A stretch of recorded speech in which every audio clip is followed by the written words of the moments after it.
Bienvenue dans la troisième partie de la série de 4 articles sur le monde de la loterie. Saviez-vous que même notre roi joue un rôle lorsqu'un nouveau jeu de loterie est lancé ? Alors chaque année, nous nous accordons sur un calendrier de nouveaux jeux. Pour les produits de grattage, ça peut prendre quelques mois. Pour les produits de tirage, comme le loto ou Romillon, la préparation commence souvent 1, voire 2 ou 3 années avant leur lancement. Alors les jeux de la Loterie nationale, ils doivent être amusants et ludiques, mais la Loterie nationale fait tout son possible pour éviter que les joueurs jouent plus que de raison. Donc, dès que nos collègues du marketing mettent au point un nouveau jeu de grattage, par exemple, une analyse approfondie des risques est effectuée sur la base des normes internationales. Et ces normes internationales déterminent le niveau de risque du jeu. Et donc, si nécessaire, en fonction de cette analyse, on adapte les caractéristiques du jeu jusqu'à ce qu'il soit considéré comme acceptable d'un point de vue risque.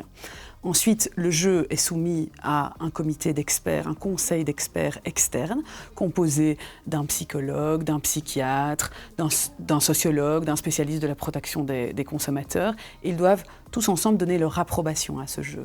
Ensuite, ce n'est que quand ils donnent leur feu vert et que le ministre responsable de la Loterie nationale est d'accord que les règles sont incluses dans un arrêté royal qui est envoyé au Conseil d'État pour avis. Et les règlements sont ensuite publiés au Moniteur belge. Alors, une différence fondamentale entre la Loterie nationale et les fournisseurs de jeux de hasard, les fournisseurs privés de jeux de hasard ou de paris sportifs, est que la Loterie nationale impose un ensemble de limites aux joueurs, et ces limites ne peuvent en aucun cas être dépassées par les joueurs. Donc, par exemple, l'argent qui peut être déposé sur le compte d'un joueur chaque semaine est limité, le nombre de jeux qui peuvent être joués par jour est limité aussi, le montant qu'un joueur peut perdre par jour est limité. Et évidemment, si un joueur gagne plus de 500 €, cette somme est directement déposée sur son compte bancaire de manière à éviter qu'il ne puisse directement la remiser. À côté de cela, le système détecte les comportements de jeu problématiques sur la base d'un certain nombre de paramètres. À chaque achat de jeu, le joueur doit recevoir un message qui souligne le caractère responsable du jeu. Et donc le jeu est plus lent. Inévitablement, ça rend les joueurs plus conscients de leur comportement. Limiter la publicité pour les jeux de hasard à haut risque, c'est certainement judicieux. Mais ce serait encore plus judicieux de proposer des jeux de hasard qui ne sont pas risqués du point de vue de l'assiétude, comme les jeux de loterie.